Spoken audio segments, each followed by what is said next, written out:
भारत की पहचान।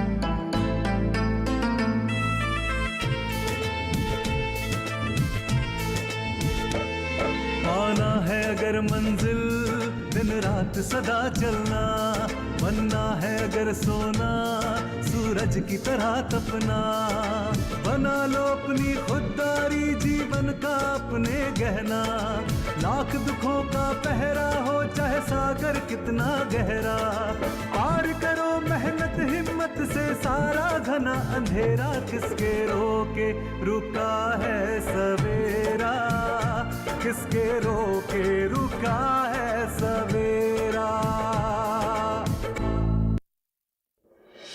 कि छोटे भाई की मेहरारू के साथ अगर तुम बाहर गए तो लोग काका बातें करेंगे। अरे कोनो कोनो का मुंह बंद करोगे तुम। तो कर भी क्या सकते हैं? अगर सूरज होता तो आशा को कॉलेज लेकर जाता, अगर आज उसका रजिस्ट्रेशन नहीं हुआ तो उसकी परीक्षा छूट जाएगी। माठ साहब की भतीजी है ना, अरे अपनी किरण बिटिया। हाँ किरण, क्या हुआ? अब वो किरण जो है अचानक से माठ साहब की इज्जत के साथ खेल गई। माठ साहब चाहते हैं किसी तरह किरण बिटिया का ब्याह हो जाए और जौन उनके ऊपर में दाग लगा है ना वो थोड़ा कम हो जाए। अरे सुनील, तुम यहाँ? ऐसे ही आया था बस। कॉलेज नहीं गए? कॉलेज? क्या बात कर रहे हो भैया, मैं क्यों जाऊंगा कॉलेज? क्यों, मेरी माँ ने तुमसे कुछ नहीं कहा? नहीं तो, मैं तो सुबह से घर पे ही था, अब भी बस निकला हूँ। हमारा ही गलती है कि हमने उसको अकेले छोड़ दिया। घर का दरवाजा भी खुला पड़ा है, पता नहीं कहाँ चली गई। कुछ लेके भी तो नहीं गई है। आइए आइए, आपका स्वागत है, आइए। अरे कहाँ चली गई थी महारानी? घर का पूरा दरवाजा खुला छोड़ के? बताओ, बोलती क्यों नहीं? जबान सूख गया है का? तनिक छूट का दे रखी है तो लगी घर का चौखट पार करने। कहाँ गई थी? मुंह में जबान सूख गया क्या? बोलती का है नहीं?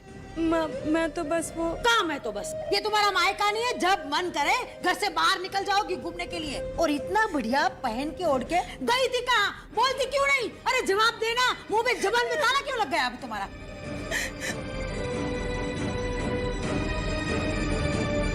माँ, पहले आप बैठ जाइए, मैं आपके लिए पानी लेके आती हूँ। अभी तक आपने दवाई भी नहीं खाई होगी। ये नाटक है ना, हमको मत दिखाना। ये तुम्हारा लप्पो सप्पो कहीं और जाके आजमाना। हम पिघलने वाले नहीं है तुम्हारी ये चापलूसी भरी हरकतों से, बोल देते हैं। हाँ। आप बैठिए ना।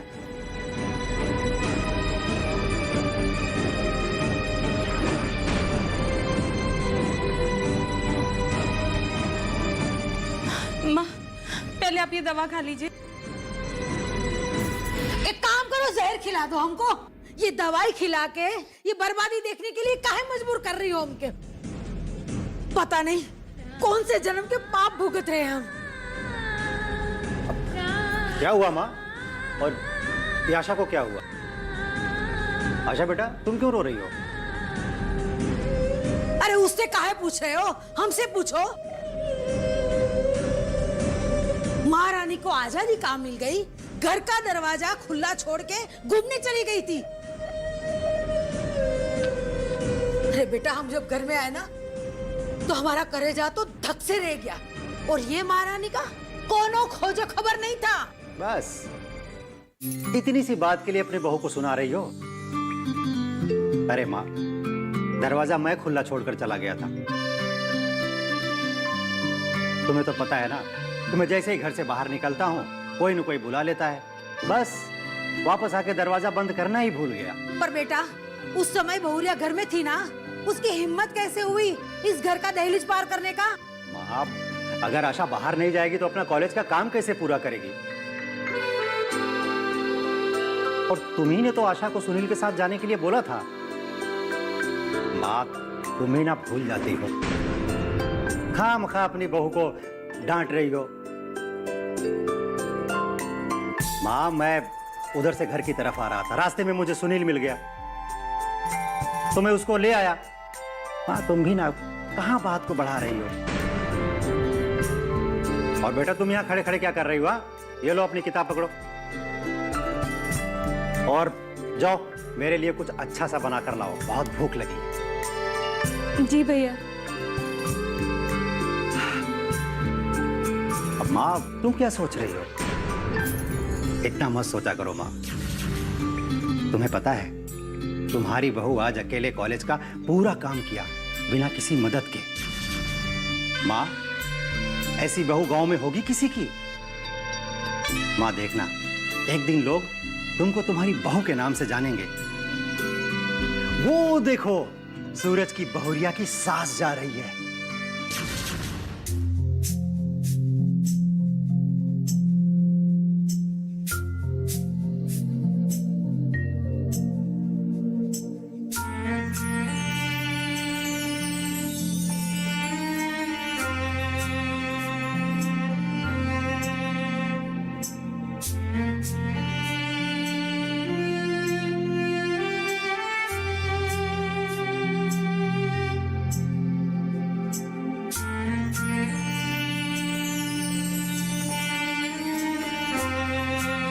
क्या भाजी?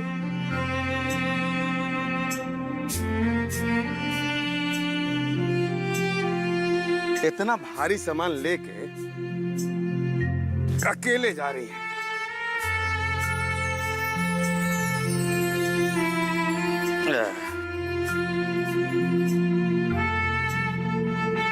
हमको बुला लिए होते ना, बताइए।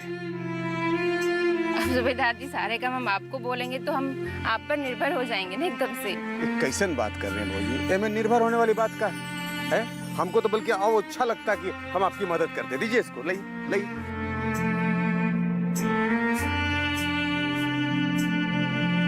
ये छोरा रास्ता में चलते चलते फट जाता तो हैरान परेशान होती। इससे अच्छा था ना कि हमसे मदद ले लेती। सुबेदार जी अगर सब लोग आपके जैसे हो जाए ना तो किसी को कोनो तकलीफ ही नहीं होगी।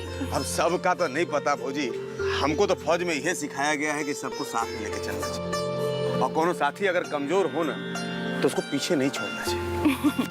पर सुबेदार जी यहाँ इस समाज में ना फौज की बातें लागू नहीं होती है। यहाँ तो बस होड़ लगी रहती है कि आगे बढ़ना है फिर चाहे कैसे भी बढ़े। अब ऐसे आगे बढ़ने से क्या फायदा भौजी जब अपना ही कोई पीछे छूट जाए। वैसे आप जा कहाँ रही? अरे हम फैक्ट्री से कपड़ा लाए थे ना सिलने के लिए, बस वही पहुँचाने जा रहे थे। अब वहाँ उन लोगों को हमारा काम इतना पसंद आ रहा है कि बहुत सारा काम दे रहे हैं। ये तो बहुत अच्छा बात है। अब हम जानते हैं कि आपका काम एक दिन बहुते बढ़ जाएगा। उसके बाद आपका बनाया हुआ कपड़ा पहन के पूरा गांव में लोग घूमेगा। अब हम तो कहते हैं भौजी की स्वयं सहायता समूह से काहे नहीं जुड़ जाती? बल्कि काम गांव में दोपहरिया में खाना वाना खाइला के बाद सब फ्री हो जाती हैं औरत लोग, उन सबको अपने साथ इकट्ठा कीजिए। अब जो फैक्ट्री से बढ़ा हुआ काम है उन लोग से करवाइए, उनका भी फायदा और आपका भी फायदा है कि नहीं है? अरे रुकिए हम उठा देते हैं। रुकिए हाँ चलिए। देखिएगा हमारा कहा हुआ बात जो है ना एकदम फेल नहीं होगा। भौजी संभाल के देखिए, गड्ढा है, अभी ना गिर जाते आप। पैर में मोच आ देते तो।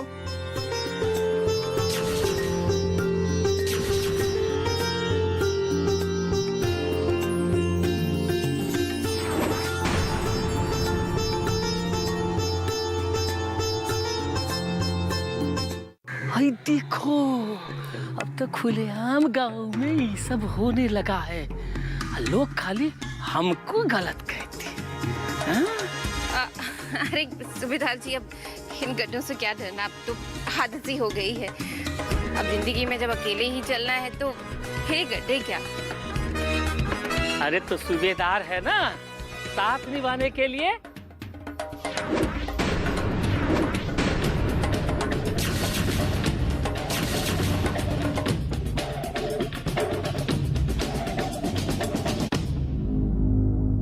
वैसे मेल जोल तो बहुत आगे का दिखाई देता है। तुम्हारा ही मौज है सूबेदार। और मुझे लगता है कि किरण आपको पसंद भी बहुत करती है, इसीलिए। तो मेरा जवाब यही है कि मैं पहले से ही शादीशुदा हूँ। अब कुछ ज्यादा बोल रहे हैं इंजीनियर साहब, अपनी जबान को लगाम लगाई नहीं तो। चुप रहिए। जिस लड़की के बारे में उसके गांव वाले हैं खुद इसके बारे में तरह तरह की बातें करते हो, अरे उससे कौन करेगा शादी? किसके रोके रुका है सवेरा। ये कामयाबी है अन्नदाता की। ये कहानी है खेत और खलिहानों की। कैसे करें अपने पशुओं की देखभाल, जानिए गांव-गांव के किसानों का हाल। देखिए गांव किसान, सोमवार से शुक्रवार दोपहर 12 बजे सिर्फ डीडी किसान पर। किसके रोके रुका है सवेरा। एक तरफ तो शराफत का चोला ओढ़ के बैठे हो और दूसरी तरफ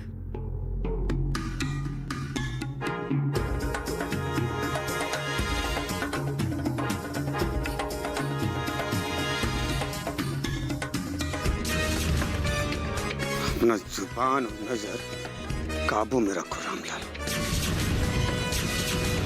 और केकरो इज्जत नहीं कर सकते ना, तो तुमको इज्जत लेने का अधिकार भी ना है। अरे राम हो राम, सारा कांड तुम करो, इज्जत का ठेका लेके हम बैठे ना। सही कहा गया कि कुकुर के पूछ कहियो सीधा ना हो सकता है, और तू कुकुर के पूछ है रामलाल। अरे दादा रे दादा, अरे कोई बचा, ये फौजी हमको मार देगा, बचाओ। हाँ तो तुम्हारा फैसला हम यही कर देंगे। अरे माई रे माई, ये फौजी हमें जान ले लेगा। अरे एक पैर से नाकाम आदमी तो ये फौजी अपना जोर आजमा रहा। माई रे माई। सुबेदार जी छोड़ दीजिए इसे।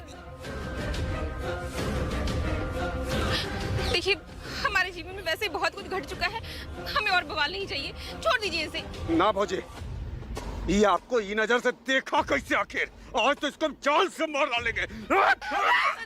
सुबेदार जी हम आपके हाथ जोड़ते हैं।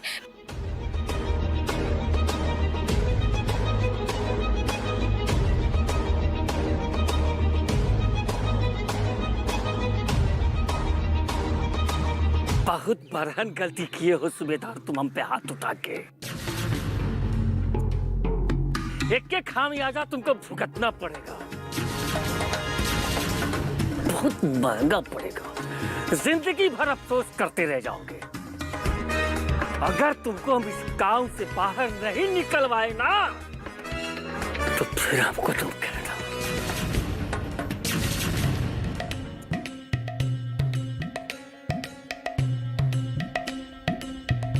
सुबेदार जी चलिए।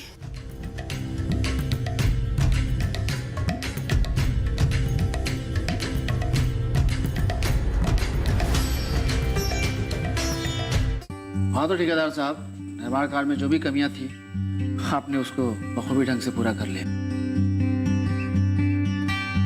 लेकिन आइंदा ध्यान रखिएगा, किसी भी काम को अच्छे तरीके से ठोस और मजबूत से कीजिएगा ताकि दोबारा करने की जरूरत ना पड़े। जी इंजीनियर साहब, लेकिन आप तो जानते हैं कि देखिए बहाना बनाया जाए तो 100 बातें हो सकती है। अब तो आपको पता चल ही गया होगा कि मैं अपने काम के प्रति कितने ईमानदार और कोई कोताही पसंद नहीं करता हूँ। जी। और कोई बात? बाबूजी को आपसे कुछ बात करनी थी। क्या है कि आज थोड़ा मैं ज्यादा बिजी हूँ, फाइल भी रीड करना है और ऑफिस भी जाना है, तो फिर आप अधिकारी हैं, व्यस्त तो रहेंगे ही। अगर जो उसी में से थोड़ा टाइम निकाल लें तो। निरंजन बाबू, हम लोगों को ज्यादा वक्त नहीं लगेगा। दरअसल बात ये थी कि आप हमारे घर पे आने वाले थे ना, तो आए नहीं, इसलिए हम। चाचा जी क्या बताएं, आदमी को खुद अपने लिए भी टाइम निकालना जरूरी होता है, नहीं तो पता नहीं लोग क्या क्या सोचने लगते हैं। हाँ हाँ बेटा, अपने लिए तो सभी को वक्त निकालना ही चाहिए। जी। खैर छोड़िए, आप कुछ कहना चाह रहे थे, बोलिए। दरअसल बात यह है कि लड़की का बाप हूं तो पहल तो मुझे ही करनी पड़ेगी। आप अपनी शादी के बारे में क्या सोचते हैं? ये कैसी बातें कर रहे हैं आप? शादी विवाह तो इंसान की जिंदगी का एक अहम अंग है। देखिए, उसी सिलसिले में बाबूजी आपसे बात करना चाहते थे। आप घर आने वाले थे, आप नहीं आए तो फिर बाबूजी आपसे मिलने खुद चले आए। दरअसल बात ये थी बेटा, जब से आप हमारे घर पर आए हैं, किरण बेटिया और आपके विचार आपस में बहुत मिलते हैं और मुझे लगता है कि किरण आपको पसंद भी बहुत करती है, इसीलिए तो इसका मतलब ये है कि आपने ये सोच लिया कि मैं भी किरण को पसंद करने लगा हूं। अरे चाचा जी, आप एक अध्यापक हैं, ऐसी बेवकूफी वाली बात कैसे सोचने लगे आप? देखिए इंजीनियर साहब, मैं आपकी बहुत इज्जत करता हूं। इसका मतलब ये नहीं हुआ कि आप मेरे बाबूजी से कुछ भी बोल रहे हैं। पर हम आपसे शालीनता से बात कर रहे हैं, इसके मतलब ये थोड़ी हुआ कि आप कुछ भी बोले जाएं। कुछ भी बोले जा रहे हैं? इस तरह की बातें करने से पहले एक बार मेरे बारे में जान लेना चाहिए आपको। किरण से मैंने अच्छे से बात क्या कर लिया, सम्मान क्या दे दिया, तो आप लोग तो गले ही पड़ गए मेरे। अरे नहीं बेटा, इसमें गले पड़ने वाली तो कोई बात ही नहीं है। वो तो मन में एक सवाल आया तो आपसे पूछ लिया बस। तो मेरा जवाब यही है कि मैं पहले से ही शादीशुदा हूँ। आप तो जबरदस्ती करके मेरी शादी करवा दो, और जब मुझे उन्हीं लोगों के बीच में रहना पड़ेगा तो आपको क्या लगता कि वो लोग मुझे बहुत इज्जत से रखेंगे?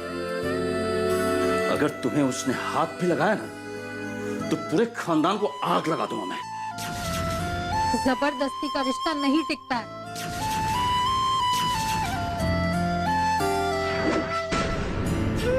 किसके रोके रुका है सवेरा।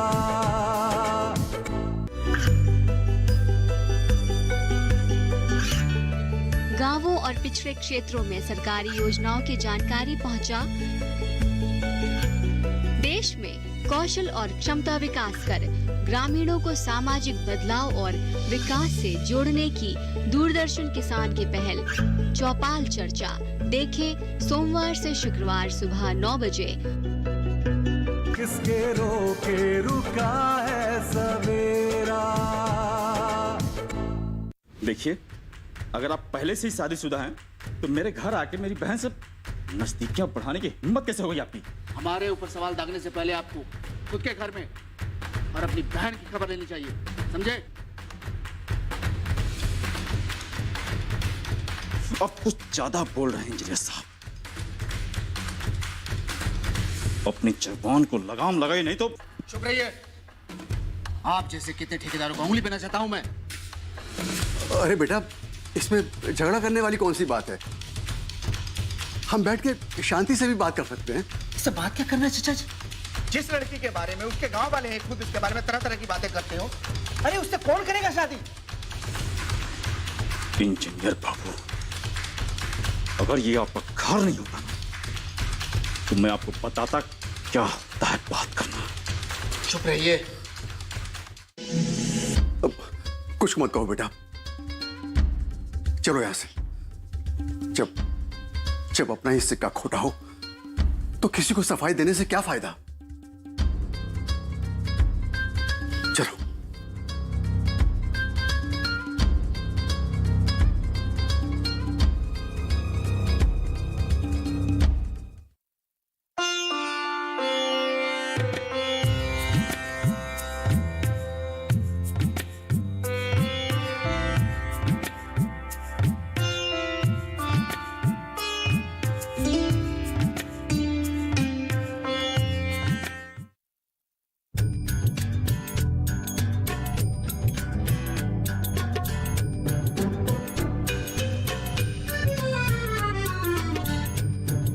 अरे बेटा, आलू में एक ही परत छिलका होता है।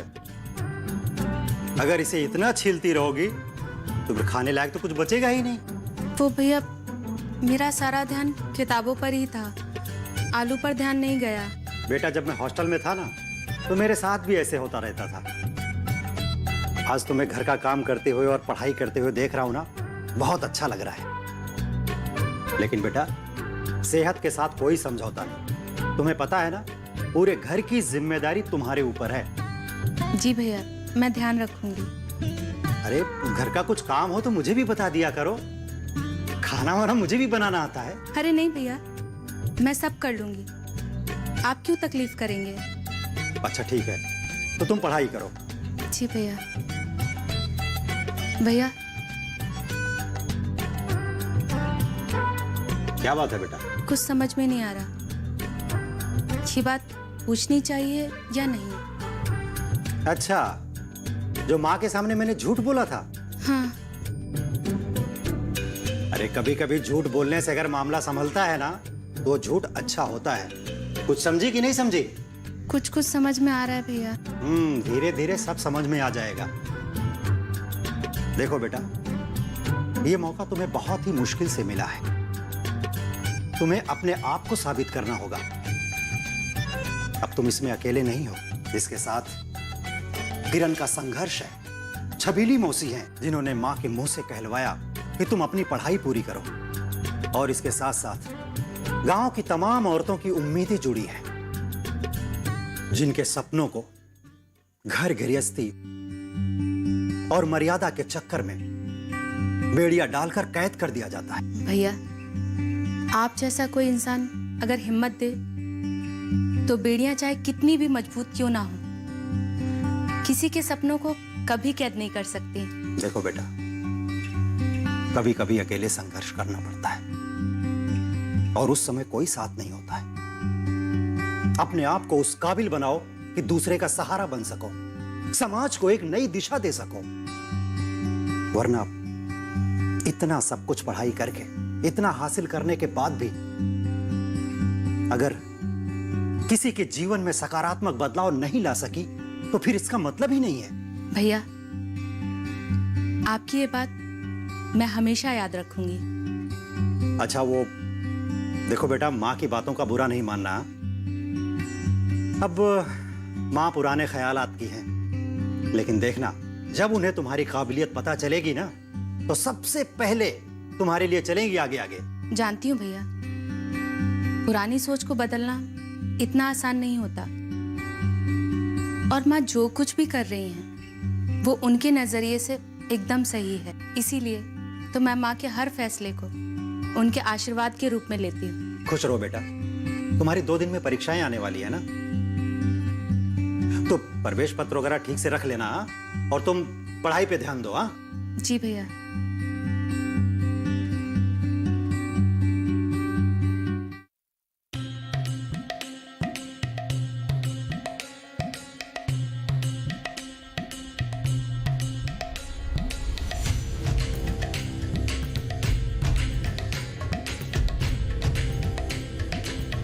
बाबूजी, आपने मुझे रोक क्यों दिया? खींच को देता ना उल्टा हाथ तो वही खींच के मुंह में आने लगता। अरे होगा वो इंजीनियर अपने घर का, लेकिन उसकी हिम्मत कैसे हुई आपसे इस तरह से बात करने की? अरे बेटा, इसमें उसकी भी क्या गलती है? जब गाने किसी में लगा हो तो किसी और को क्या कहने का? अब मेरे तो कुछ समझ में नहीं आ रहा है, आगे क्या करना है? हम जब समझा रहे तब तो आप समझे नहीं। हाँ, हम बेवकूफ है ना। अगर हमारी बात मान ले आप बाप और बेटा तो छोटे हो जाएंगे ना। अम्मा, इसमें हम क्या कर सकते थे? अरे वो हमारे सामने ही जो है हमारे मुंह पे ही झूठ बोल दिया। बाबूजी, हम सच बोल रहे हैं, उसका कोनो ब्याह हुआ नहीं हुआ है। बहुत बड़कवा बन रहा था ना वो। बाबूजी, एक बार हमको बोलिए, उसको उसके घर से हम उठा के नहीं लेके आए और किरनिया का ब्याह यहीं पे नहीं कराए तो फिर बोलिएगा हमसे। मैंने आप लोगों को कितनी तकलीफ दे दी है। काश मैं भी अपने माँ बाप के साथ ही मर गई होती। तुझे किसने कहा कि तू कलंक है? अच्छे जी ने मेरे लिए जहाँ रिश्ता तय किया है मैं वहाँ शादी करने के लिए तैयार हूँ। और आप और शिवा भैया आप दोनों मेरे फैसले के बीच में नहीं आएंगे। अगर आप दोनों मेरे फैसले के बीच में आए तो मेरा मरा हुआ मुंह देखेंगे। पाना है अगर मंजिल दिन रात सदा चलना, बनना है अगर सोना सूरज की तरह तपना। बना लो अपनी खुददारी जीवन का अपने गहना, लाख दुखों का पहरा हो चाहे सागर कितना गहरा। पार करो मेहनत हिम्मत से सारा घना अंधेरा, किसके रोके रुका है सवेरा।